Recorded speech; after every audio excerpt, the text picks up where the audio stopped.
Pertama bersyukur kehadiran Allah Subhanahu wa taala yang dengan berkat rahmat dan hidayahnya pada hari ini pagi ini kita masih diberikan kesehatan kesempatan untuk berkumpul bersama di ruangan lab TKR pada acara diseminasi budaya positif aksi nyata modul 14 oleh CGP Angkatan 10 SMKN 1 Bintang Utara Kabupaten Bintan.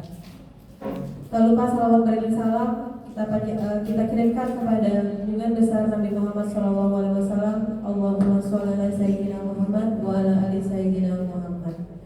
Baiklah Bapak Ibu yang berbahagia, untuk tidak memperpanjang waktu, acara yang pertama yaitu kata sambutan dari PLT Kepala SMK Negeri 1 Bintang Utara kepada Ibu Nuraisa SPD dipersilakan untuk membuka acara sekalian.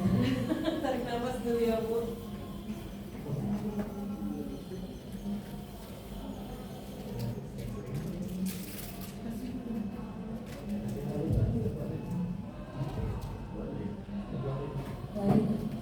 Bismillahirrahmanirrahim. Assalamualaikum warahmatullahi wabarakatuh. Waalaikumsalam warahmatullahi wabarakatuh. Alhamdulillah pada pagi hari ini kita masih diberi kesehatan oleh Allah Subhanahu wa taala untuk dapat berkumpul di ruangan ini dalam kegiatan CGP yaitu diseminasi budaya positif. Tak lupa salawat dan salam kita kirimkan kepada junjungan kita Nabi Muhammad SAW. Baiklah Bapak dan Ibu, sebenarnya saya juga kurang paham ini ya, nanti minta tolong dijelaskan apa itu yang dimaksud dengan diseminasi budaya positif ya. Karena ini bagian dari rangkaian kegiatan dari CGP ya, calon guru penggerak. Sebelumnya juga kita ada kegiatan yang berkaitan dengan apa kemarin visi misi ya, visi misi bersama dengan para pengajar praktek. Jadi yang perlu saya tekankan di sini hanyalah bahwa apa yang dilakukan yang dikerjakan oleh Bapak Ibu guru calon guru penggerak ini yang sudah dilakukan dengan kerja keras, dengan rangkaian kegiatan yang panjang gitu ya, mulai dari awal ini kira-kira memakan waktu berapa bulan sampai Oktober ya, dengan perjalanan waktu yang panjang dan tugas yang banyak, itu saya harapkan nanti ketika sudah sampai di ujung, sudah mendapatkan sertifikat, itu nanti bisa dimanfaatkan untuk berbagi bagi teman-teman sejawat dan juga untuk sekolah. Jadi harapan kita di sekolah itu hanya itu sih Bapak Ibu ya. Jadi ilmu yang diperoleh itu tidak hanya berhenti di Bapak Ibu calon guru penggerak, tetapi juga dapat ditebarkan kepada teman-teman yang lain, membuat inovasi-inovasi untuk kemajuan sekolah kita. Jadi itu saja yang penting untuk digarisbawahi. Jadi saya harapkan ya paling itulah tadi ya, harapannya ya bisa berkontribusi untuk sekolah, dan semoga segala kegiatan yang dijalankan oleh Bapak Ibu guru penggerak ini dapat berjalan dengan lancar. Baik, itu saja yang bisa saya sampaikan. Saya akhiri dengan wassalamualaikum warahmatullahi wabarakatuh. Waalaikumsalam.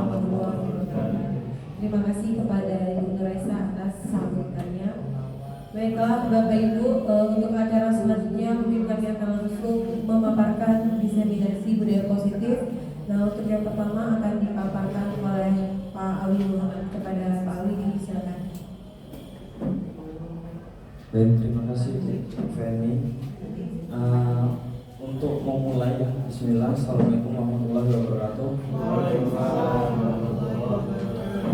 Nah, jadi diseminasi ini merupakan penyampaian informasi yang rentetan belajar kami. Jadi diseminasi saya merupakan penyampaian informasi yang kami dapatkan gitu. Jadi ini judulnya tentang budaya positif. Ya, ini aksi nyata kami dari modul. Nah, latar belakang. Jadi sekolah ini merupakan institusi pembentukan karakter. Ya. Oleh karena itu, budaya positif perlu diciptakan agar dapat mendukung pembentukan karakter murid yang diharapkan. Nah, budaya positif di sekolah itu nilai-nilai berupa budaya positif itu berupa nilai-nilai, keyakinan-keyakinan dan kebiasaan-kebiasaan di sekolah yang berpihak pada murid agar murid dapat berkembang menjadi pribadi yang lebih baik lagi, yaitu kritis, penuh hormat dan bertanggung jawab.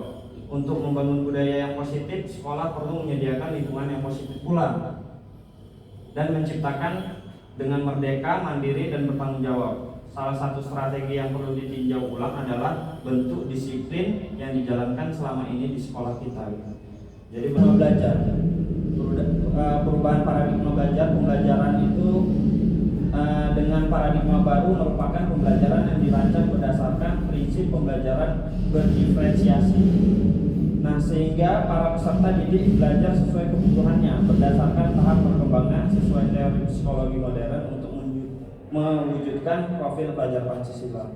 Intinya, jadi kita diharapkan untuk bisa mencapai tujuan, yaitu berupa murid menjadi profil pelajar Pancasila berjiwa gitu ya. Nah, miskonsepsi yang kita pahami tentang teori kontrol nanti disampaikan oleh Bu Feni ya, teori kontrol ya. Nah, itu ilusi bahwa kritik dan membuat orang merasa bersalah dapat menguatkan karakter. Jadi ini memang harus sebagai guru kita harus paham gitu. Jadi menggunakan kritik dan rasa bersalah untuk mengontrol murid menuju pada identitas gagal, mereka belajar untuk merasa buruk tentang diri mereka. Mereka mengembangkan dialog diri yang negatif. Kadangkala sulit bagi guru untuk mengidentifikasi bahwa mereka melakukan perilaku ini karena seringkali guru cukup menggunakan suara halus untuk menyampaikan pesan negatif. Terus yang kedua, ilusi bahwa semua penguatan positif efektif dan bermanfaat. Jadi penguatan positif atau bujukan adalah bentuk-bentuk kontrol segala usaha untuk mempengaruhi murid agar mengulangi suatu perilaku tertentu adalah suatu usaha untuk mengontrol murid tersebut dalam jangka waktu tertentu. Kemungkinan murid tersebut akan menyadari dan mencoba untuk menolak bujukan kita, atau bisa jadi murid tersebut menjadi tergantung pada pendapat sang guru untuk berusaha. Kemudian yang berikutnya, ilusi bahwa kritik membuat orang merasa bersalah dapat menguatkan karakter. Oh, ini udah, Bu. Nah, ilusi bahwa orang dewasa memiliki hak untuk memaksa. Jadi orang dewasa itu, banyak orang dewasa yang percaya bahwa mereka memiliki tanggung jawab untuk membuat murid-murid berbuat hal-hal tertentu. Apakah yang dilakukan dapat diterima selama ada sebuah kemajuan berdasarkan sebuah pengukuran kinerja. Pada saat itu pula orang dewasa akan menyadari bahwa perilaku memaksa tidak akan efektif untuk jangka waktu panjang dan sebuah hubungan permusuhan akan terbentuk. Nah, jadi yang ilusi paradigma tadi, bagaimana kita mengubah paradigma stimulus respon ke pendekatan teori kontrol gitu. Jadi ini ada contohnya stimulus respon, misalkan realitas atau kebutuhan kita sama. Pada teori kontrol itu realitas kebutuhan kita berbeda. Jadi kita nggak tahu nih kebutuhan anak itu kan pasti berbeda-beda. Apakah ada kebutuhan yang belum dapat dia penuhi sehingga dia melakukan sesuatu hal atau kesalahan tertentu gitu.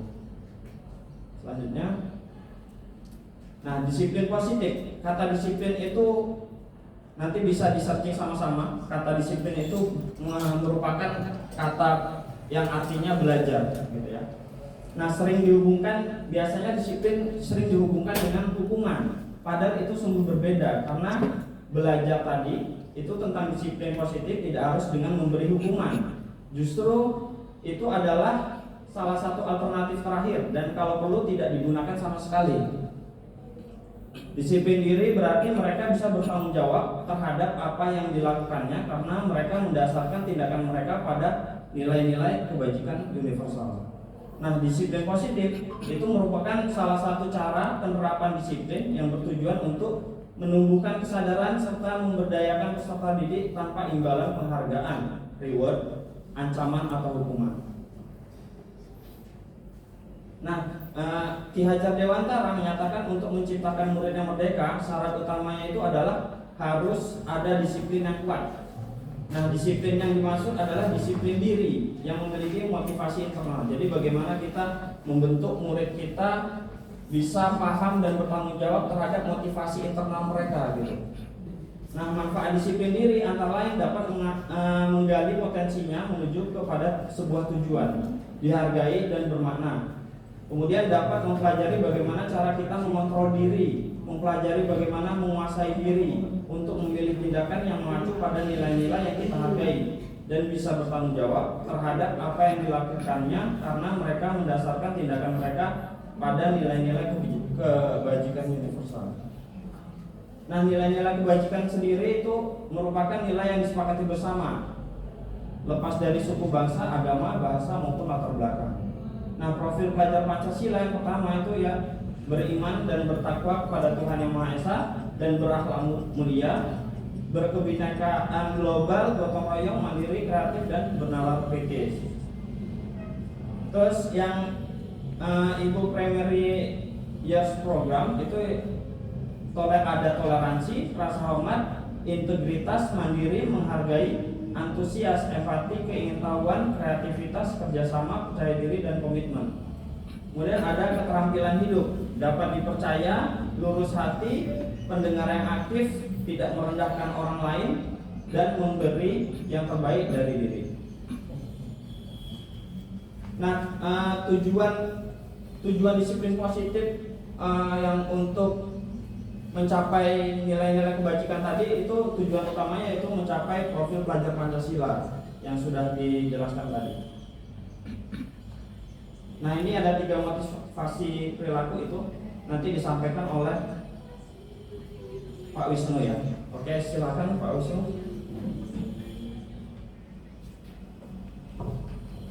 Ya, terima kasih kepada Pak Amin yang telah menjelaskan tentang masalah disiplin positif ya. Di sini akan lanjut lagi 3 motivasi perilaku manusia. Ini yang paling penting untuk pembelajaran Bapak Ibu.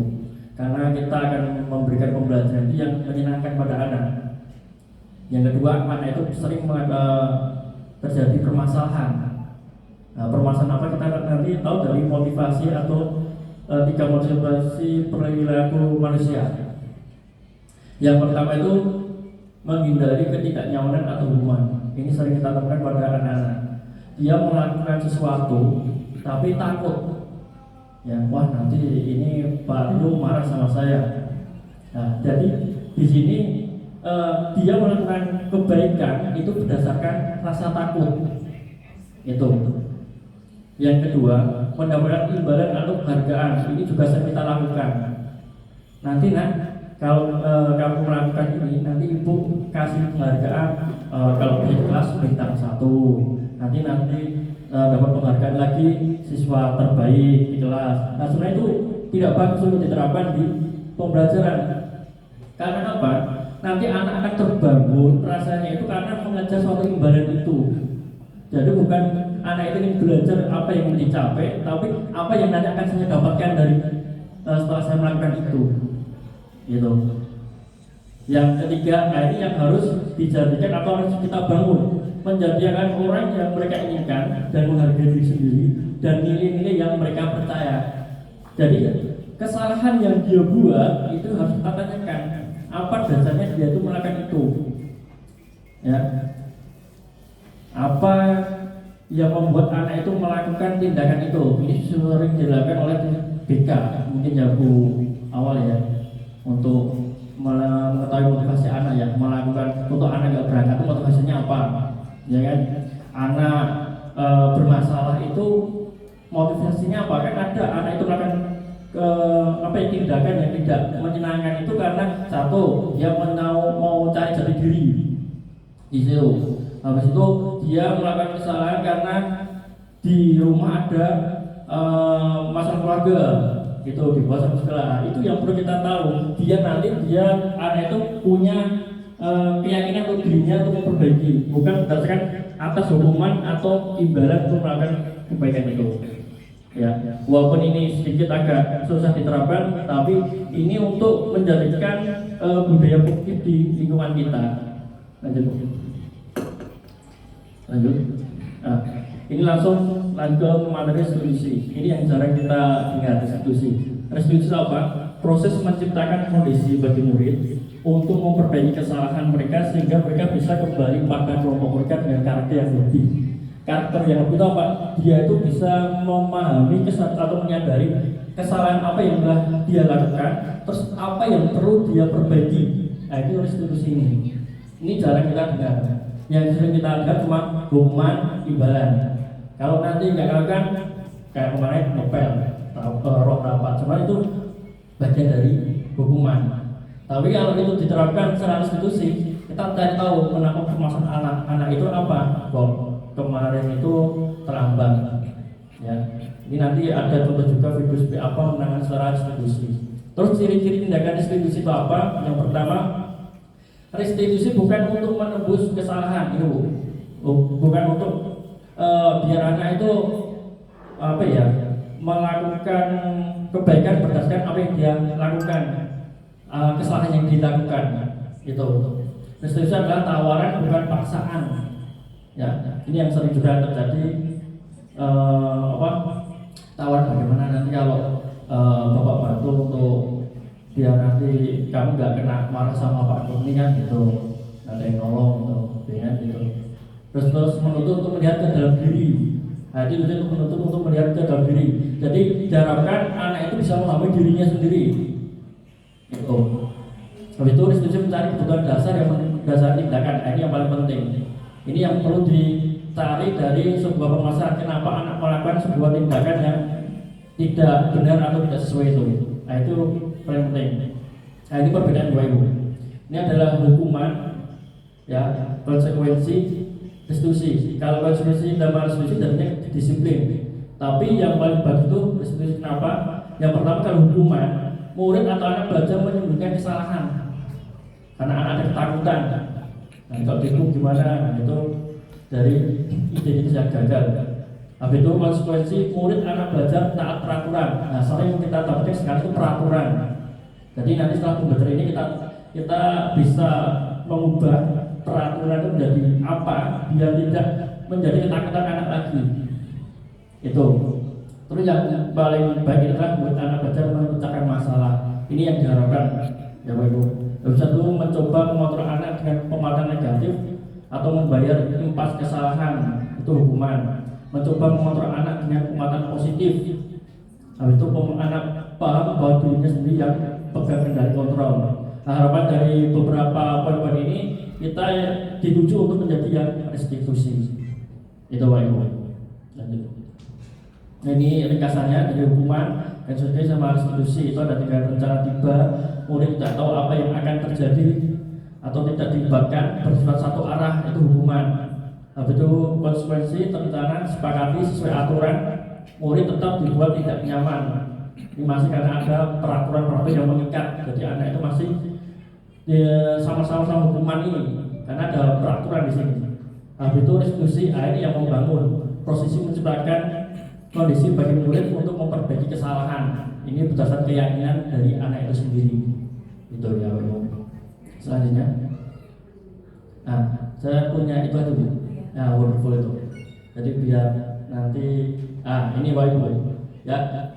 Silakan nanti Bapak Ibu jawab pertanyaan yang ada ini, hukuman atau konsekuensi. Mulai. Mencatat 100 kali di dalam buku kalimat saya tidak akan terlambat lagi kan terlambat ke sekolah, itu hukuman atau konsekuensi, Bapak Ibu? Hukuman. Kenapa hukuman? Kenapa bukan konsekuensi? Nanti terlambat. Iya, karena satu arah. Oke. Lari mengelilingi lapangan basket 2 kali karena terlambat hadir di sekolah, hukuman atau konsekuensi? Hukuman. Oke, coba hukuman. Lanjutnya, murid diminta untuk push up 15 kali karena tidak menggunakan masker ke sekolah, hukuman atau konsekuensi? Oh, hukuman semua ya. Ini berdasarkan hukum jadi hukuman. Oh iya, menggantikan kertas tugas teman yang telah dicoret-coret, hukuman atau konsekuensi? Kenapa, Bu? Karena di situ bentuk dia kan manusia kan, bukan HRD yang tulis itu tentang apa tadi? Tas ya, dia mengganti tas namanya dicoret. Jadi itu bertanggung jawab sih kalau menurut saya, dia menyadari dia telah melakukan kesalahan. Dia ada ya keterkaitannya, ada terkaitnya. Jadi dia menyadari bahwa apa yang dilakukan itu salah, dia mau memperbaikinya. Oke, Ibu. Tapi kalau itu yang minta nanti gurunya tolong nak dibersihkan, itu hukuman atau kalau satu arah kayak nak kamu harus bersihkan atau tolong kamu bersihkan, ya. itu kayak hukuman ya. Oh, hukuman. Oke, ya, lanjut Bu. Nggak ada kesalahan. Konsekuensi. Membersihkan tumpahan di meja terus karena tersenggol pada saat belajar. Konsekuensi. Oke, lanjut. Memberikan WC sekolah karena mematahkan pensel kawan. Hukuman. Hukuman. Oke, ini yang terakhir Bu.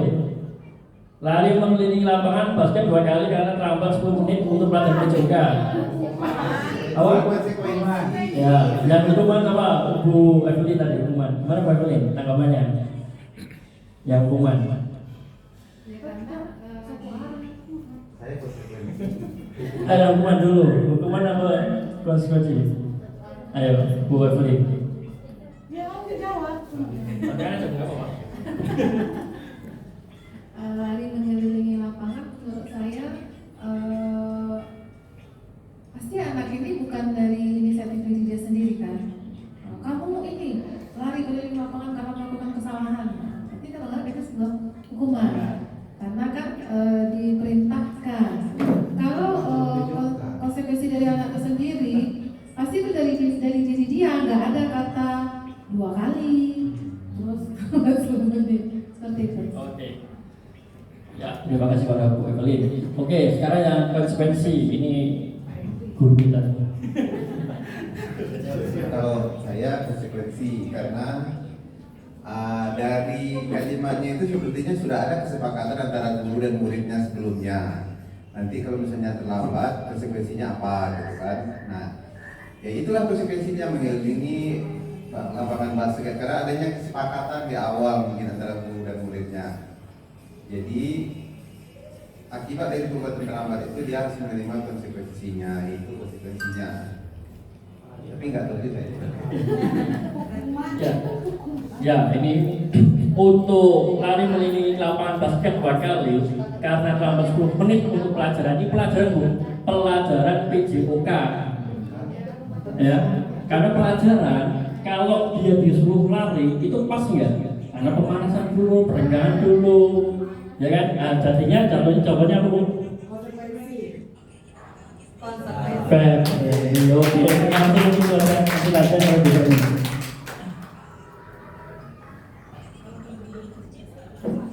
Oh, Pak Jul, Pak. Oke, lanjut Pak Ibu. Gantian ini supaya nafas bersambung. Jadi Bapak Ibu, kita lanjut ke inti konsep dari budaya positif. Jadi inti konsep itu salah satunya tadi yang disampaikan sama Pak Awi tentang kontrol. Nah, saya sebut kontrol ya. Terus kedua juga disampaikan sama Pak Wisnu, juga restitusi. Nah, dan juga ini salah satunya 5 dasar kebutuhan hidup manusia. Saya rasa ini yang paling penting Bapak Ibu ya. Pertama ya. Terima kasih. 5 dasar kebutuhan manusia. Nah, di antara yang 5 itu Bapak Ibu bisa pilih kira-kira Bapak Ibu yang mana. Nah, salah satu contoh misalnya bertahan hidup. Itu poin-poinnya makan, tempat tinggal, pakaian, keamanan, ini pasti lah ya. Ini kalau tak ada ini bukanlah namanya hidup ya kan. Makan tak hidup, ya kan? Tempat tinggal gimana hidup. Nah, apalagi pakaian, nah, mungkin kita tahu pakaiannya kan. Terus yang kedua kasih sayang dan rasa diterima. Nah ini kebanyakan mama ya. Halo bapak-bapak terima ya kan. Nah, apa yang dimaksudkan di sini adalah rasa sayang dan rasa cinta. Kasih sayang. Walaupun orang yang lagi ngomong ini juga tidak tahu. Ya kan? Terus yang ketiga Bapak Ibu, ini inti budaya positifnya. Jadi tadi ada dasar kebutuhan manusia. Ketiga itu penguasaan. Jadi di sini adalah poinnya adalah penguasaan, salah satunya harga diri. Harga diri di sini misalnya rasa dianggap atau tidak, terus memimpin, terus dipimpin, dianggap gak sebagai pemimpin dan juga dianggap gak sebagai yang dipimpin. Nah, itu. Jadi sadar diri ya, dipimpin. Nah, jangan nanti mentang-mentang kita dipimpin, nah kita macam memimpin pula, ya kan? Nah, tidak salah. Kita betul-betul memahami kebutuhan dasar ini. Terus diakui ini artinya kita tuh betul-betul diakui lah sebagai misalnya sebagai seorang guru atau seorang siswa, ya kan? Nah, terus yang berikutnya yang keempat, kebebasan.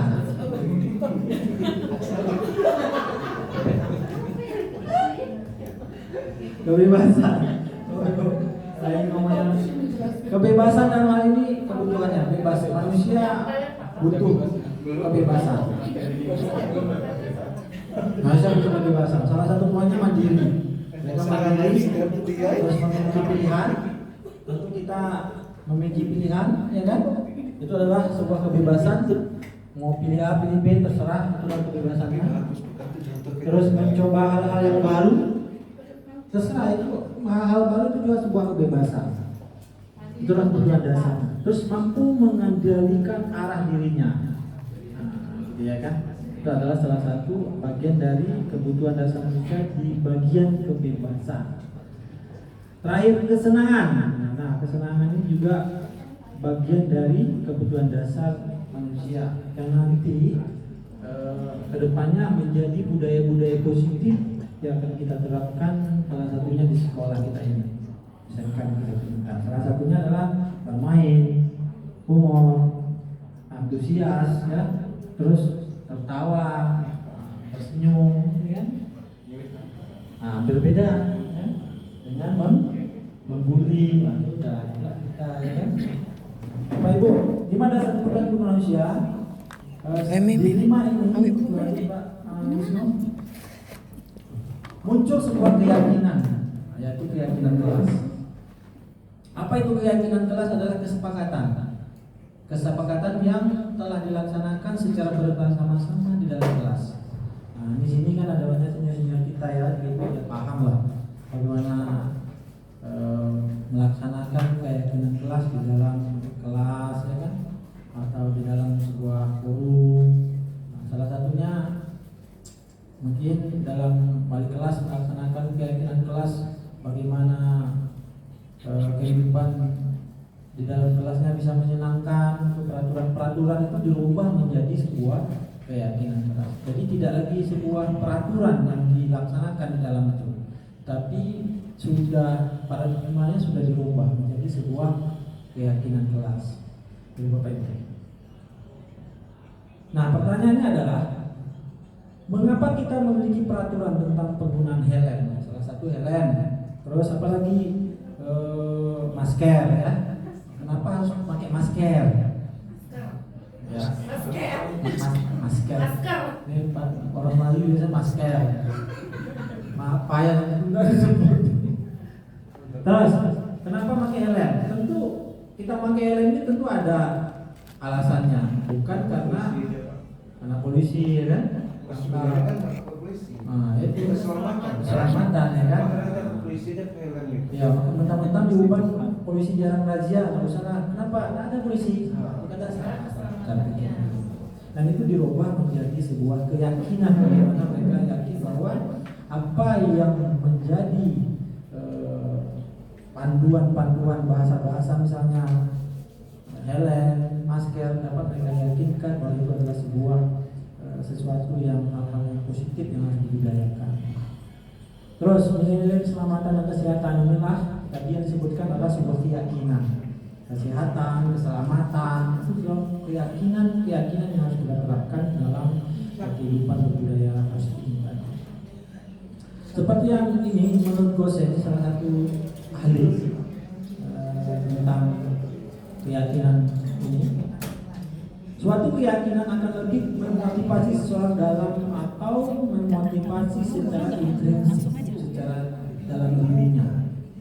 Seseorang akan lebih tergerak dan bersemangat untuk menjalankan keyakinan karena memang lahirnya dari dalam diri mereka. Yang intrinsik itu tadi. Terus daripada hanya sekedar mengikuti serangkaian peraturan. Oke, lanjut Pak Wisnu, saudara. Oke. Nah, tentunya ini kita sebagai pendidik Bapak Ibu ya. Tujuan kita adalah menciptakan anak-anak yang memiliki disiplin diri, sehingga mereka bisa berperilaku dengan mengacu pada nilai-nilai kebajikan yang universal. Oke, itu aja. Nah, keyakinan kelas. Nah, Bapak Ibu yang sudah melaksanakan keyakinan kelas, Bapak Ibu sudah melaksanakannya belum? Sudah ya. Bung Eben sudah pernah. Salah satu keyakinannya apa kira-kira yang telah dilaksanakan? Keyakinan kelasnya di sini saya berperan sebagai. Oke, terima kasih Pak Zulfan. Keyakinan kelas di sini saya berperan sebagai wali kelas, bukan sebagai guru mata pelajaran. Jadi kami membuat keyakinan kelas, atau lebih tepatnya kemarin kita memberi nama kesepakatan kelas ya. Nama sebelumnya kan kesepakatan kelas, berubah menjadi keyakinan kelas. Itu kita sepakati bersama-sama apa-apa yang harus kita terapkan untuk di dalam kelas kita tersebut, dan akhirnya nanti kita patenkan menjadi sebuah seperti mading, kita tempel di kelas supaya anggota kelas atau warga kelas selalu mengingat apa yang sudah mereka buat, seperti itu. Salah satunya di sana adalah tidak dibenarkan terlambat masuk ke kelas setiap paginya. Terus menjaga kebersihan lingkungan kelas. Nah, itu yang kedua. Yang ketiga, lingkungan kelas dari dalam dan luar juga ya. Karena kebetulan di depan kelas kita ada sedikit taman, itu sama-sama menjaga. Terus melaksanakan jadwal piket yang sudah ditentukan. Nah, itu salah satunya Pak. Jadi dia ada, kalau nggak salah saya tuh kemarin ada 11 atau 12. 11 TI 1 yang kemarin alhamdulillah juara 1 untuk kelas terbaik, karena kita sudah lengkap atribut-atributnya. Terima kasih. Oke, terima kasih. Oke, mungkin bisa jadikan ini ya inspirasi lah untuk kelas yang lain yang belum melaksanakan. Yang sudah melaksanakan terus laksanakan budaya-budaya positif seperti itu. Bapak Ibu, keyakinan kelas itu yang paling penting adalah sepakat secara bersama-sama di sana dan menyadari apa yang sudah sepakat itu dilaksanakan dan bertanggung jawab secara berkelanjutan. Kita terapkan budaya-budaya seperti ini agar ya yang dibilang tadi pelajar profil Pancasila, karakter tadi dapat mudah-mudahan terwujud ya pada diri kita. Semuanya untuk murid dan murid. Lanjut Pak. Oke, nah ini contoh keyakinan kelas kami sebutkan di sini contohnya. Misalnya keyakinan kelas 1, ini kelas 1 apa nih Pak? Kelas 1 anggap Pak, kelas 1 SD atau SMK ya, sama aja lah kita namanya. Nah, salah satu contoh Bapak Ibu. Dan ini, nah tadi yang dibilang sama Bu Eder, dituliskan perlu dibuat madingnya di sana, dituliskan perlu tanda tangan di sana. Ketua kelasnya, wali kelasnya, kalau perlu kepala sekolah, tanda tangan kepala sekolah di sana. Ya kan? Kelas saya jangan terlibat. Sudah, apa yang nyopot? Hilang semua. Nah 10 TI 2 hilang semua, tak ada lagi bekas-bekasnya apa gara-gara coba semua Pak. Oke Bapak Ibu, ada lagi yang bisa memberikan contoh kelasnya? Bu Ira ada? Bu Ira ada? Silakan. Ada. Oke, silakan Bu. Masuk ke kelas itu terpampang. Kita akan desiminasi Bu, menyebarluaskan informasi. Jadi sama seperti Mbak Udin, saya sebagai wali kelas awal pembelajaran, sebelum pembelajaran pertama kali kita ketemu itu sudah bersama-sama dengan seluruh kelas saya sepakat ibaratnya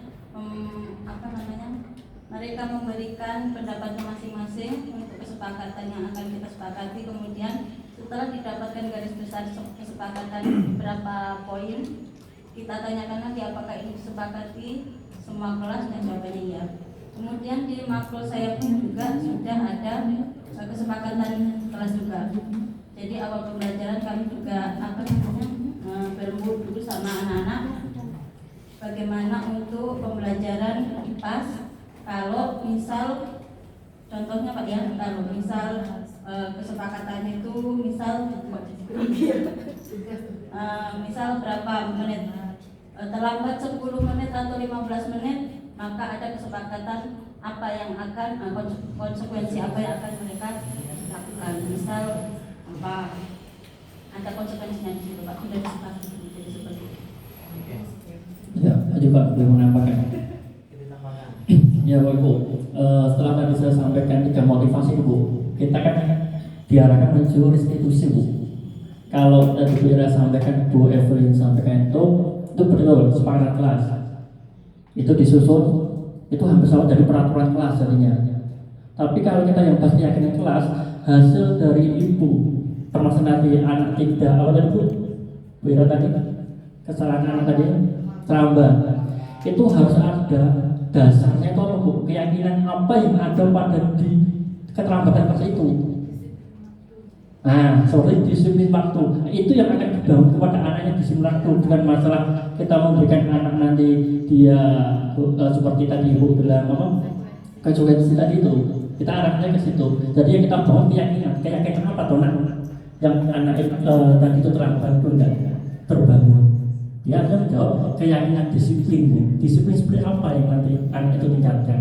Nah, itu yang membuat keyakinan anak itu gitu. Jadi ada budaya positifnya yang kita sampaikan di sana dan dilanjutkan. Nah, gitu ya Pak ya.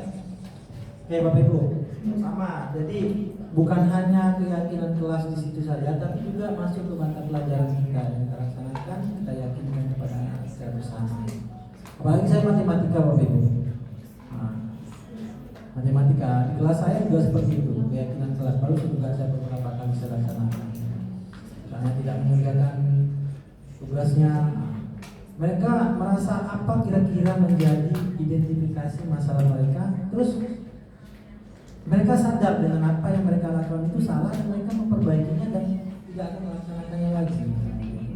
Jadi ada disiplin waktunya, ya kan? Terus disiplin apalagi tanggung jawabnya di sana, terus berkolaborasi mereka di sana, berdiskusi mereka di sana, semua disiplin budaya-budaya positif yang kita terapkan. Nah, bagi yang belum melaksanakan, mudah-mudahan dengan adanya destinasi ini kita terbuka bersama-sama, kita laksanakan walaupun sederhana, mulailah hari ini dan pertahankan dan lanjutkan.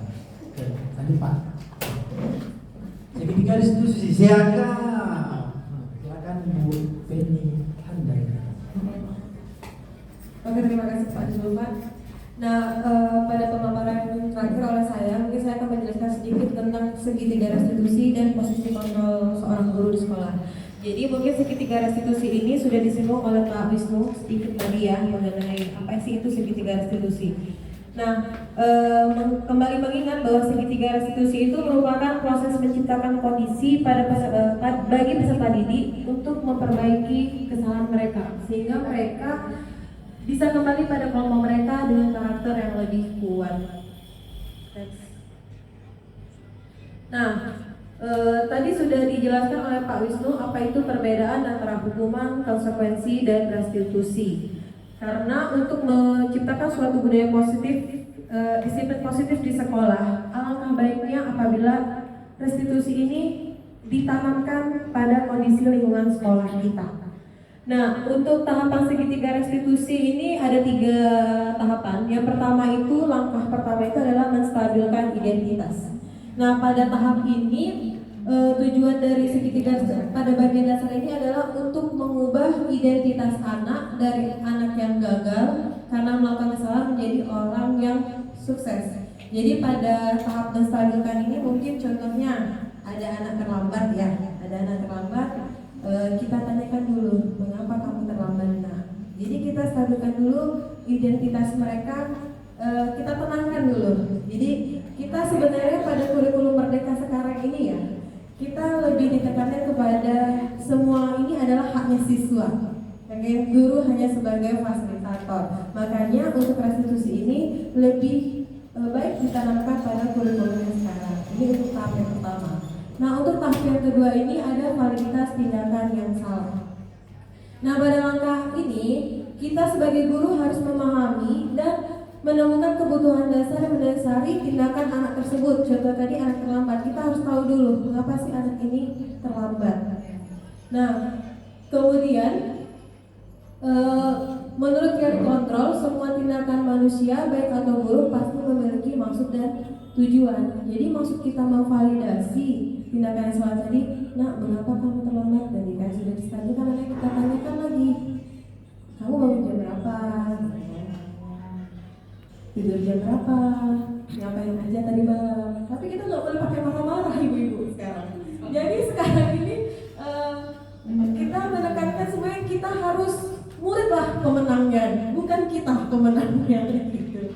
Nah, yang terakhir itu kita menunjukkan keyakinan. Setelah kita menstabilkan identitas, kemudian memvalidasi tindakan yang salah tadi, kita menanyakan keyakinan tadi. Misalnya tadi seperti kita sudah ngomong ke keyakinan kelas kita, salah satunya mungkin disiplin ya, disiplin diri ada di kelas. Jadi kita tanya lagi kepada anak tersebut, kamu masih ingat nggak keyakinan kelas yang udah kita buat kemarin, gitu. Kalau dia masih apa aja, gitu. Kita tanyakan, misalnya disiplin. Nah, berarti kan terlambat itu menyalahi keyakinan kelas yang mana, gitu. Jadi kita bangkitkan lagi, kita ingatkan lagi anak itu dengan keyakinan kelas yang udah kita buat tadi, gitu. Jadi itulah untuk anak-anak yang kasus-kasus anak terlambat misalnya yang sering kita temui, sebenarnya kalau untuk pada kurikulum sekarang hal yang kita berikan untuk melakukan hukuman itu sebenarnya sudah tidak boleh dilakukan Bapak Ibu. Tapi mungkin karena kadang di lapangan ini kan kita merasa dikasih tahu baik-baik, anak ini nggak mau, jadi akhirnya emosi Bapak Ibu guru meledak gitu kan, bebal kali sih nih anak gitu. Tapi semoga dengan kita mengetahui tentang restitusi ini, kita semua mungkin dari Bapak Ibu yang mungkin ada di sini terlebih dahulu, ini kita bisa menerapkannya pelan-pelan. Jadi kita mengubah mindset kita untuk memberikan hukuman ke anak atau itu kita ubah dengan melakukan tindakan restitusi. Begitu. Nah, ini mungkin sedikit tadi. Jadi ada 3 tahapan tadi ya, dari menstabilkan identitas, kemudian kita memvalidasi, dan terakhir kita menanyakan keyakinan. Nah, pada validasi tindakan salah mungkin kita mendapatkan adakah cara yang lebih efektif untuk mendapatkan apa yang kamu butuhkan. Jadi kita kayak menanyakan kebutuhan anak itu. Setelah kita stabilkan identitasnya, kita tanyakan kebutuhan anak itu. Nah, nanti terakhir adalah pada saat tahap keyakinan. Ya Pak. Nah, kemudian, iya Pak, Bu, silakan. Iya, Bu Evelyn. Boleh sambil. Ini agak sedikit oke, izin bertanya Bu Feni. Saya di sini agak sedikit ragu dengan keyakinan saya. Saya mau bertanya, bukan ini keyakinan yang di sini ya Pak ya, bukan masalah agama. Apa perbedaan antara restitusi dengan sanksi sosial gitu? Karena saya memang pernah menerapkan, tapi mungkin bukan di sekolah ini ya. Ketika anak saya sudah mencapai poin yang cukup tinggi, itu saya melakukan sanksi sosial dan itu sudah diketahui oleh BK juga. Jadi sanksi sosialnya seperti ini. Anak itu harus datang setiap jam selama 1 bulan, harus datang jam 6:30 pagi. Itu mereka menyiram bunga sampai sebelum waktu jam masuk. Itu pernah saya lakukan kepada 2 anak yang memang melakukan waktu itu kalau nggak salah dia merokok dan lain-lain. Kabur dari sekolah, cabut, manjat pagar, dan itu ketahuannya merokok lagi di sama-sama gitu kan. Jadi kita lakukan sanksi sosial itu selama 1 bulan nyiram bunga. Jadi gini, sanksi sosialnya itu seperti ini. Ketika dia menyiram bunga, itu kawan-kawan datang kan.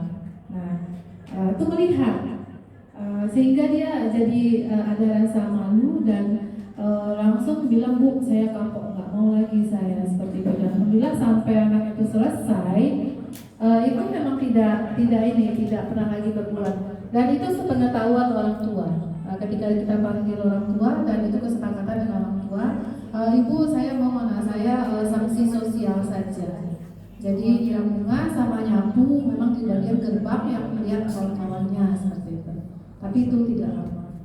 Itu apa bedanya restitusi dengan sanksi sosial? Apakah sama atau berbeda? Atau hanya bahasanya aja yang mungkin agak dikerenkan? Terima kasih. Oke, baik Bu Evelyn. Nah, balik lagi kalau ke kasus Bu Evelyn tadi ya Bu Evelyn. Kita kembali sedikit ya ke perbedaan antara hukuman konsekuensi dengan restitusi ini. Nah, kalau tadi hukuman, ada hukuman, ada konsekuensi, ada restitusi. Nah, kalau pada hukuman ini biasanya kalau misalnya pertama dia tidak akan berencana, seperti anak merokok tadi ya. Kan anak merokok itu kan nggak mungkin tiba-tiba pasti ya, nggak mungkin tiap hari ada direncanakan anak merokok. Nah, anak merokok terus berarti memberikan kamu menyiram bunga selama sebulan. Nah, itu kan berarti kan tiba-tiba dan belum ada mungkin di peraturan kelasnya belum ada gitu kan, atau kalau dulu peraturan kelas ya. Nah, jadi kalau yang kasus anak tadi itu lebih ke hukuman, belum ke restitusi.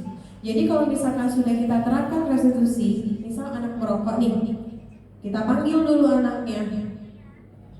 Jadi kayak kita jadi seperti guru BK, Bu. Kita tanyakan dulu, mengapa kamu tadi saya dengar kamu ketahuan merokok nih, gitu. Kita sebagai wali kelas ya, kamu ketahuan merokok, gitu kan. Jadi mengapa, gitu. Kita stabilkan dulu di mana kamu ketahuannya, gitu. Nah, pada tahap keduanya tadi kita memvaliditas tindakan anak tersebut salah, memvaliditas tindakan yang salah. Jadi kita tanyakan dulu, benar nggak anak ini merokok? Nah, mengapa kamu merokok? Apa yang menyebabkan kamu merokok? Gitu. Contohnya, saya pernah kejadian anak merokok juga. Mungkin kemarin saya kasusnya masalah kayak Bu Evelyn. Tapi lebih kalau dibilang kehukuman tidak, Bu. Tapi saat itu saya mungkin belum sebagai CGP, jadi saya belum mengetahui apa itu beda hukuman, konsekuensi sama restitusi. Tapi menurut saya mungkin saya sudah menerapkan. Jadi anak itu saya panggil, saya tidak memberikan hukuman, saya ajak berbincang. Kenapa kamu merokok? Di mana kamu merokok? Kamu tahu nggak merokok itu tindakan kamu salah? Kamu baca nggak peraturan sekolah Bu kuning ini? Ada nggak kesalahan merokok itu? Ada Bu. Berarti kan kita sudah mendapatkan validitas tindakan dia. Dia mengaku dia salah gitu, memang dia merokok. Nah, terakhir kita memberikan keyakinan, saya memberikan penguatan bahwa kamu tidak boleh merokok lagi karena kamu sudah mau lulus SMK ini. Nah, mungkin salah di sayanya saya belum menerapkan keyakinan kelas pada saat itu. Sebagai wali kelas saya belum menerapkan keyakinan kelas, jadi sehingga saya tidak menguatkan anak itu dengan keyakinan kesepakatan kelas yang sudah ada. Karena di kesepakatan kelas kami tidak ada mengenai merokok. Itu adalah peraturan sekolah. Ya, jadi lebih menguatkan kepada peraturan sekolah. Itu sih. Jadi kalau misalkan tindakan anak yang Bu Evelyn lakukan tadi itu lebih ke hukuman, Bu. Lebih ke hukuman. Nah, kalau untuk ke sanksi sosialnya itu juga belum ke restitusi.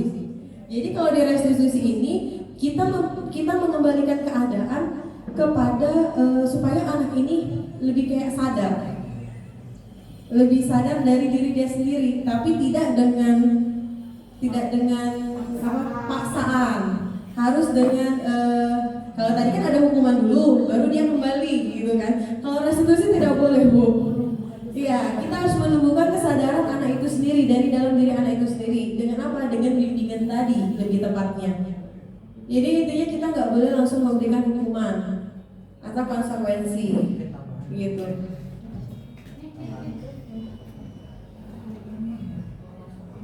Saya sedikit tambahan aja.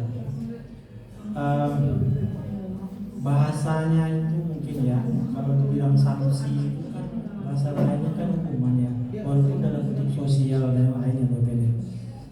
Kalau saya lebih sepakat arahnya memang ke hukuman, karena tidak sinkron apa yang menjadi penyakitnya dengan obatnya. Nah, misalnya begini, itu merokok ya kan, tapi menyiram menggunakan tidak masuk sebenarnya. Nah, restitusi lebih diarahkan menekankan kepada identifikasi masalahnya, tapi penyelesaian masalahnya itu. Misalnya merokok, kita harus jelaskan sama mereka bahwa merokok itu memang merusak kesehatan, merusak paru-paru, baru sebagai seorang pelajar. Mungkin diarahkan ke perbaikan-perbaikan terhadap inti masalahnya.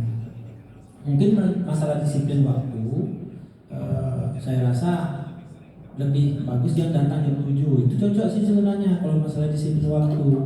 Nah, kalau masalah apa kegiatannya, misalnya entah menyambungan, entah menyapu, itu kan tergantung.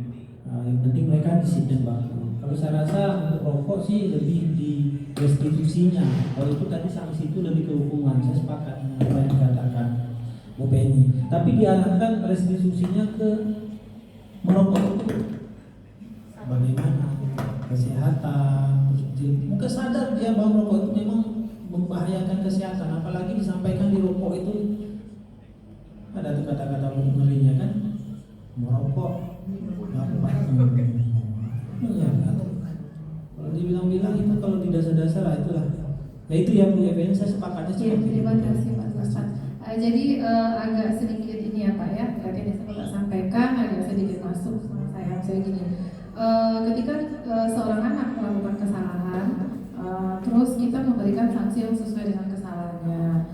Misal mungkin bisa seperti ini, kalau merokok mungkin kita bisa suruh dia membuat template atau semacam himbauan nanti akan ditempel di sekeliling sekolah ya, poster, template atau apa sih jenisnya. Setelah kita memberikan pemahaman, jadi yang saya tangkap dari sini berarti peraturan sekolah ini, maaf agak sedikit ini, peraturan sekolah itu kan di dalam buku peraturan sekolah itu kan ada poin-poin kesalahan, termasuk mungkin yang merokok tadi, kita bahas yang merokok aja ya. Merokok itu poinnya ada berapa poin, 10 apa 20 gitu kan. Dan di bagian samping itu kalau tidak salah itu ada semacam, kalau poin udah sekian itu ada semacam sanksi. Nah, kalau kita kaitkan dengan kegiatan CGP ini yang mungkin harus menciptakan seorang guru yang ibaratnya tadi tidak ada lagi istilah hukuman, tapi mungkin lebih bahasanya, kalau bahasa kita mungkin ke pembinaan kepada pembinaan karakter ke masing siswa. Nah kalau dikait-kaitkan dengan peraturan yang ada di dalam buku peraturan, berarti nggak matching menurut saya. Apa mungkin harus ada perbaikan ke depannya, karena kan udah makin bergerak ke sini kan, untuk pendidikan kan semakin bagus. Mungkin bahasa sanksi yang di dalam buku peraturan itu mungkin bisa mungkin dirubah. Iya. Menurut ini yang saya kaitkan ya dengan buku peraturan sekolah. Oke, terima kasih Bu Fedi dan Pak Zulfan atas jawabannya. Assalamualaikum. Waalaikumsalam warahmatullahi wabarakatuh. Terima kasih Bu Evelyn, masukan dan saran yang luar biasa. Baik, nah mungkin kalau untuk buku kuning tadi Bu Evelyn ya, mungkin ke depannya nanti mungkin kita bisa berkoordinasi lebih lanjut dengan kepala sekolah dan wakil kesiswaan, lebih tepatnya bagaimana cara kita untuk menghilangkan poin apa ya, mungkin berubah judul sih lebih tepatnya ya, dan dari sanksi menjadi mungkin pembinaan Bu, masukannya Bu ya, bahasanya diganti mungkin bukan peraturan tapi seperti pembinaan. Oke. Baiklah Bapak Ibu, kita lanjutkan untuk yang materi terakhir ini. Saya sedikit memaparkan tentang 5 posisi kontrol. Jadi kita sebagai guru ini kita bisa menjadi 5 posisi kontrol. Tapi sebenarnya di mana sih kita lebih tepatnya, begitu ya? Nah mungkin nanti kita bisa refleksi diri sendiri, sekarang ini kita di bagian mana sih, gitu ya? Oke, posisi kontrol guru itu bisa pada posisi penghukum, kemudian pada posisi membuat merasa bersalah, kemudian bisa menjadi posisi teman juga, bisa menjadi posisi pemantau, dan atau juga bisa menjadi posisi manajer. Oke, ini untuk 5 posisi kontrol mungkin sedikit saya paparkan di sini. Nah, untuk posisi penghukum ini mungkin seorang penghukum bisa menggunakan hukuman fisik atau hukuman verbal. Apakah kita masih berada di posisi itu, Bapak Ibu? Oke, untuk yang kedua itu ada posisi membuat orang merasa bersalah. Nah, pada posisi ini biasanya guru akan bersuara lebih lembut. Iya, agak busuk gitu ya kata-katanya. Dia nggak memberikan hukuman, tapi dia menyindir dengan kata-kata halusnya. Nah, berikutnya ada posisi guru sebagai teman. Nah, pada ini guru pada posisi ini tidak akan menyakiti murid, namun akan tetap berupaya mengontrol murid melalui persuasinya. Jadi dia memposisikan diri guru itu memposisikan dirinya sebagai teman. Nah, sebenarnya ada positif dan negatifnya ya semua posisi ini ya. Nah, kemudian ada posisi monitor atau pemantau. Nah, pada posisi ini guru lebih pada posisi mengawasi. Nah, yang terakhir ada posisi manajer. Posisi ini adalah posisi yang menunjukkan tanggung jawab guru dalam posisi terakhir. Manajer itu adalah posisi mentor di mana guru berbuat sesuatu bersama dengan murid, kemudian mempersilahkan murid mempertanggungjawabkan perilakunya, mendukung murid agar dapat menemukan solusi atas permasalahannya sendiri. Nah, ini ada contohnya Bapak Ibu. Jadi ada sebuah kasus di sini mungkin siswa terlambat datang ke sekolah. Ini posisi yang sangat umum di semua sekolah ya Bapak Ibu ya. Jadi saya ngambil contoh yang umum aja. Jadi kalau kita mau mendapatkan posisi kita sebagai penghukum, ada siswa terlambat, kita langsung memberikan hukuman. Kamu lari keliling lapangan 30 kali, atau kamu silakan pungut sampah, atau kamu silakan keluar ruangan. Nah, itu mungkin sering kita lakukan. Nah, itu untuk posisi guru sebagai penghukum. Oke. Nah, untuk yang kedua, apabila kita mendapatkan posisi guru itu pada pembuat rasa bersalah, ada siswa yang terlambat. Mungkin guru ini bilang, Bapak, Ibu sudah berapa kali harus meninggalkan kamu, gitu. Tapi suaranya halus, gitu. Tapi menyakitkan. Kamu selalu saja mengecewakan Bapak Ibu. Terlambat terus, kecewa Ibu sama kamu. Nah, itu kita membuat siswa itu jadi merasa bersalah. Aku udah datang terlambat, Bapak Ibu ini kecewa atau Bapak ini kecewa, gitu.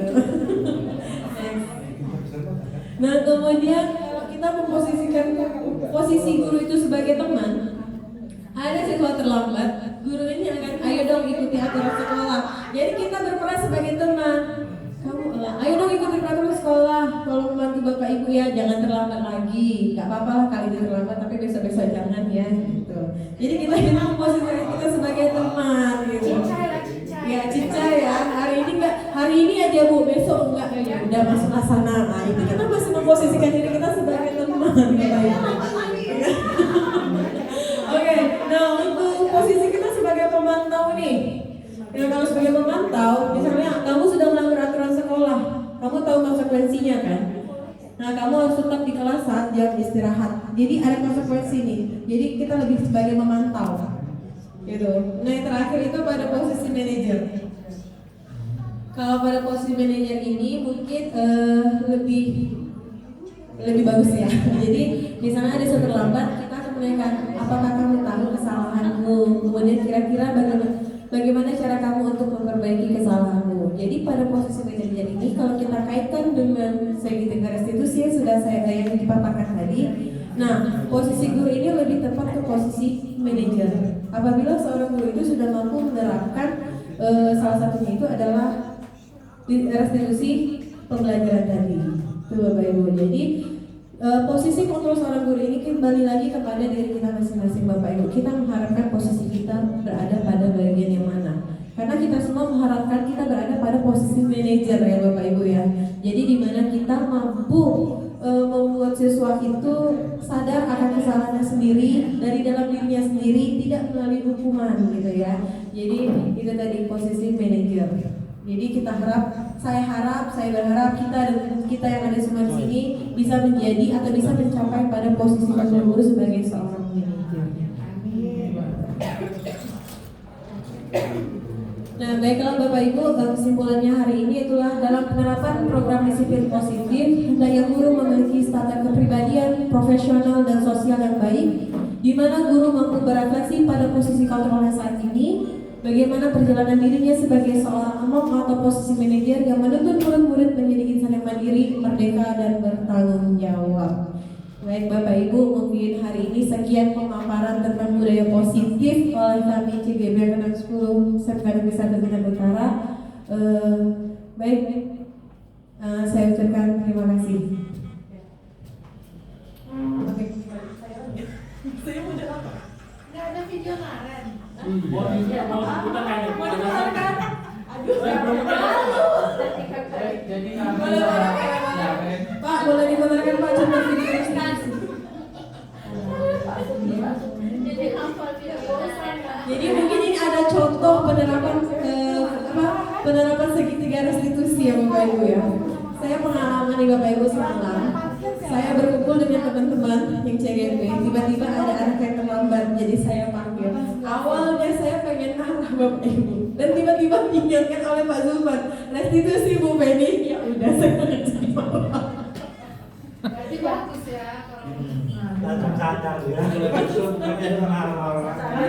Sebenarnya nggak sih. Jadi yang 40 itu kan nama tadi yang 40. kalau bullying itu apa masuk ke hukum? Sama nggak dengan hukum? Kamu di kelas kok sama bullying. Bluetooth Pak, Bluetooth. Itu ada Bluetoothnya.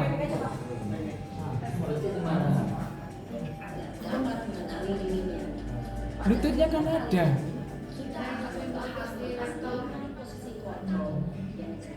Oleh Dyer, Gosen, dan contoh penerapannya.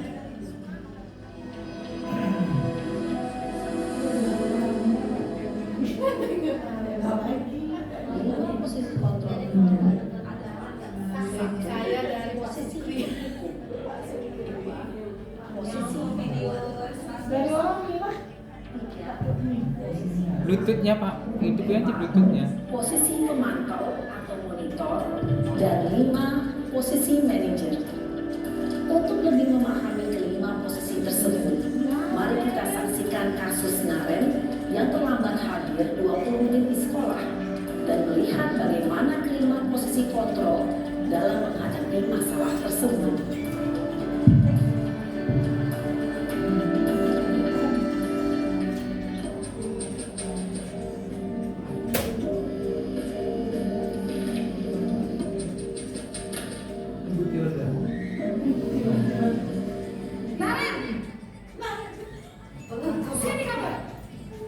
Posisi penghukum. Selamat pagi Bu. Selalu terlambat. Kamu deh pasti terlambat.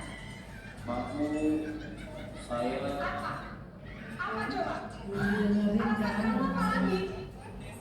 Kapan sih kamu tidak terlambat? Malas sekali ya kamu jadi anak.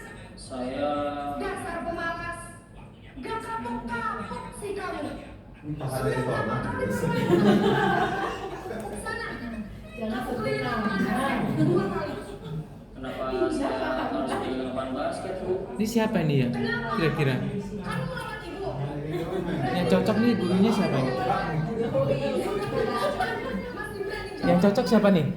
Yang aku. Keliling lapangan. Sebut pergi sana ke lapangan basket. Posisi penghukum biasanya berbicara dengan nada tinggi, menghardik, menunjuk-nunjuk, menyakiti, dan bisa memakai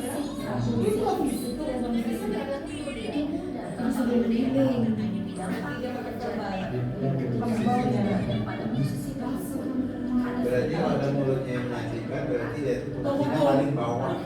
Jadi standar guru itu paling bawah. Iya, benar. Itu paling bawah. Kalau guru pembenci, Komisi sama, mau komisi atau enggak? Boleh guru yang satu bawah. ada nggak sih? Nggak ada.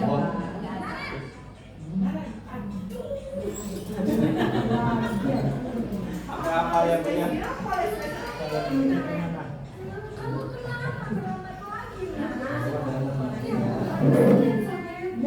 Kamu senang ya bikin ibu susah ya? Kalau kamu terlalu nanti ibu yang ditegur rasa bersalah. Bisa kayak ibu tidak bisa bilang kamu. Duh, gimana ini? Buat rasa bersalah. Kamu suka ya kalau ibu tegur bapak kepala sekolah? Terus, ini kamu sudah sering terlambat loh. Ibu harus apa coba? Maaf sekali. Ya sudah, lain kali jangan bikin ibu susah lagi ya nak ya. Ibu tidak akan lupa lagi kalau kamu begini terus. Bisa jantungan kalau ibu tegur bapak kepala sekolah. Sana cepat sama. Maaf sekali. Posisi membuat rasa bersalah, berbicara dengan nada tenang, cenderung lembut. Namun kata-kata yang diutarakan membuat murid merasa menjadi orang yang gagal. Dia penyampaiannya baik. Dia sendiri merasa tidak berharga dan tidak sanggup membahagiakan orang lain. Ketika guru mengambil posisi pembuat rasa bersalah, murid akan menganggap dirinya yang bersalah dan ia akan menyimpan emosi negatif tersebut dalam dirinya.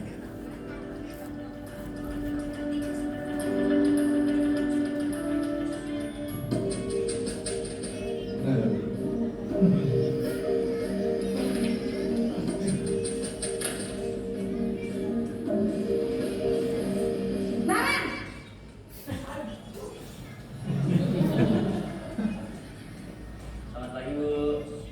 Wah, sudah jam berapa ini nak? Terlambat lagi ya saya. Iya Bu, habis ibu saya lupa bangunkan saya Bu. Kamu malah menyalahkan ibu kamu. Kamu bukannya anak yang larinya paling kencang. Kok terlambat sih? Iya Bu, saya memang terlambat bangun tadi. Jadi biarpun saya lari kencang, tetap gak kekejar.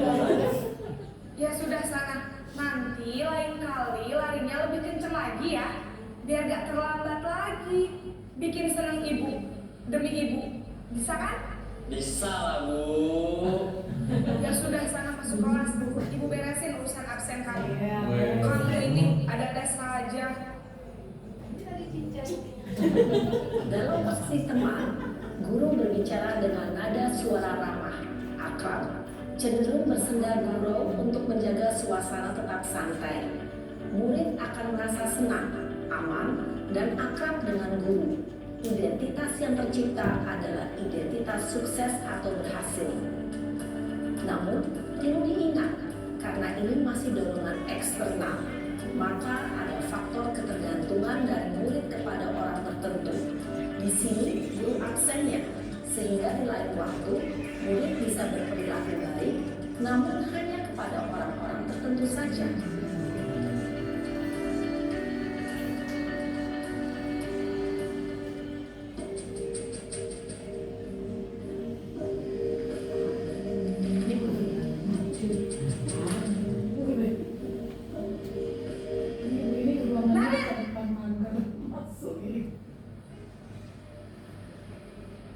Selamat pagi Bu.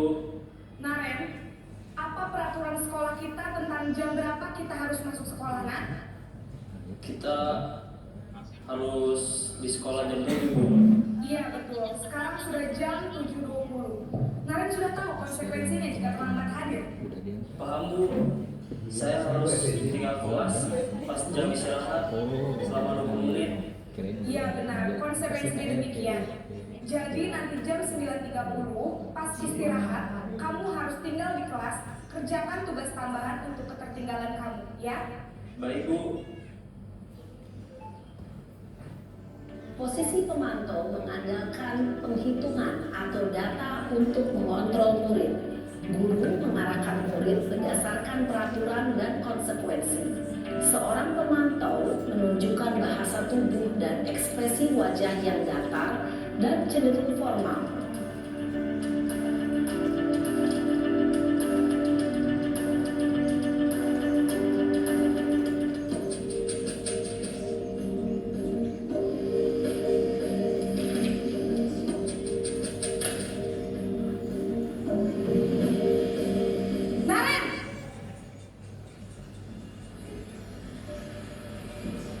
Selamat pagi Bu. Selamat pagi Naren. Maaf Bu, saya terlambat. Iya, sekolah masuknya jam 7, sekarang sudah jam 7.20. Jadi sekarang bagaimana ini Naren? Maaf Bu, saya lupa setel alarm saya semalam. Baiklah, menurut kamu, keyakinan sekolah yang mana yang perlu kamu tingkatkan? Menghargai diri sendiri dan orang lain mungkin ya Bu. Setuju. Jadi, apakah Naren meyakini prinsip saling menghormati tersebut? Iya Bu, saya meyakininya. Apakah Naren bersedia memperbaiki masalah keterlambatan ini? Bersedia Bu. Bagaimana kamu akan perbaiki masalah keterlambatan ini? Saya akan coba untuk tidak lupa menyetel alarm saya Bu. Baik, kalau Naren lupa menyetel alarm di rumah, ada orang yang kira-kira bisa bantu mengingatkan tidak?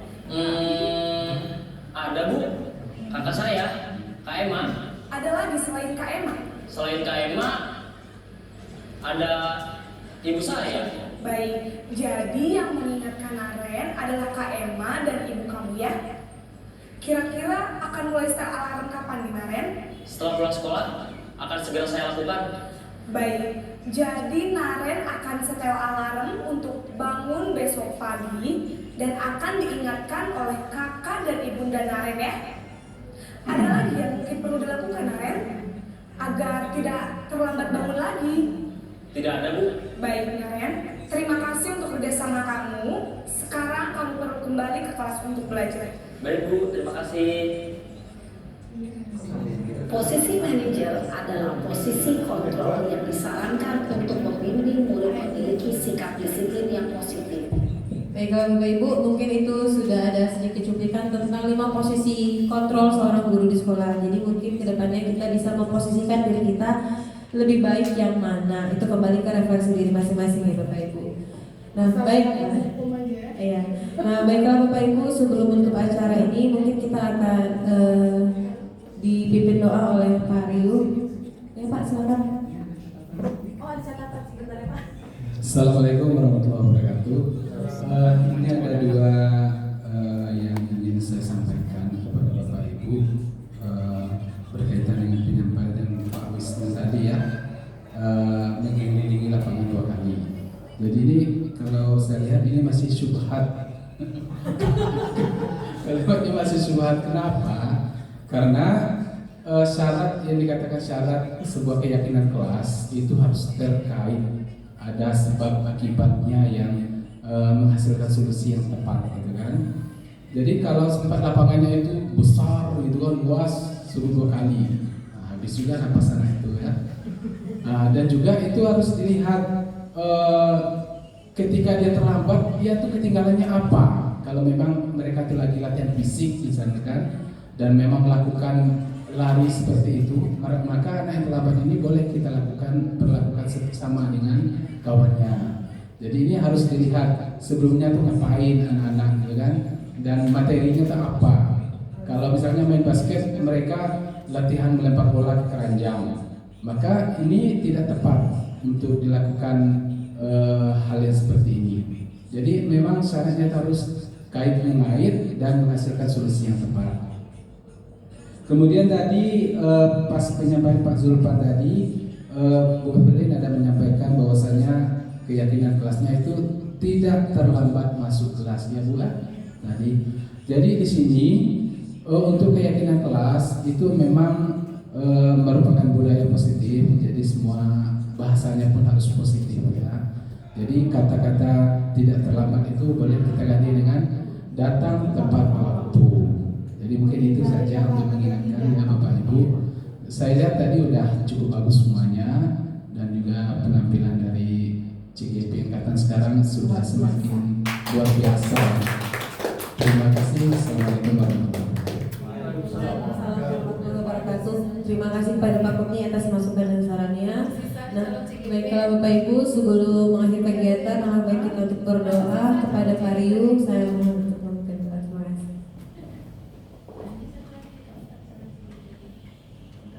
kasih. Assalamualaikum warahmatullahi wabarakatuh. Baiklah Bapak Ibu semuanya, telah usai kita mengikuti acara CGP pada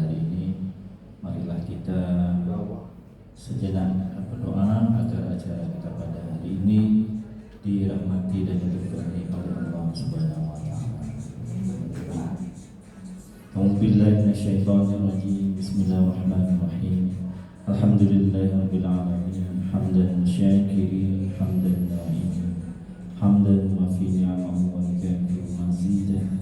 Ya Rabbana lakal hamdu kama yanbaghi li jalali wajhikal karim wa 'azimi sultanik. Allahumma shalli ala sayyidina Muhammad wa ala sayyidina Muhammad. Allahumma inna nas'aluka salamatan fid din wa 'afiyatan fil jasadina wa ziyadatan fil ilmina wa barakatan fil rizqina wa tawbatan qabla al-maut wa rahmatan 'inda al-maut wa maghfiratan ba'da al-maut. Allahumma hawwin 'alaina fi sakaratil maut wa najatan minna wal 'afwa hisab. Rabbana la tuzigh qulubana ba'da idh hadaytana wa hab lana min ladunka rahmah innaka antal wahhab. Rabbana zalamna anfusana wa lam taghfir lana wa tarhamna lanakunanna minal khasirin. Rabbana atina fid dunya hasanah wa fil akhirati hasanah wa qina adzabannar. Wa sallallahu ala sayyidina Muhammadin wa ala alihi wa sahbihi wa baraka wa sallam.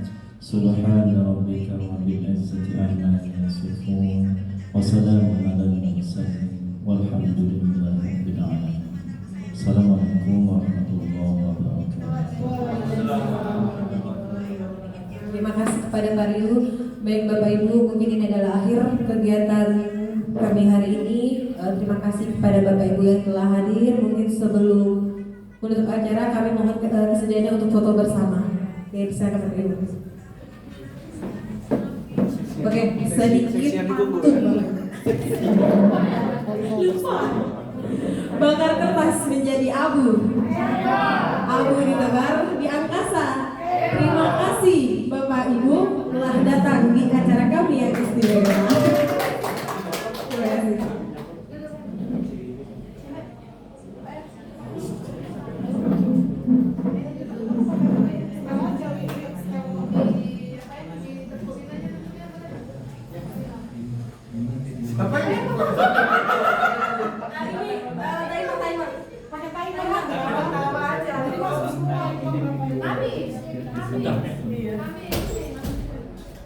Timer.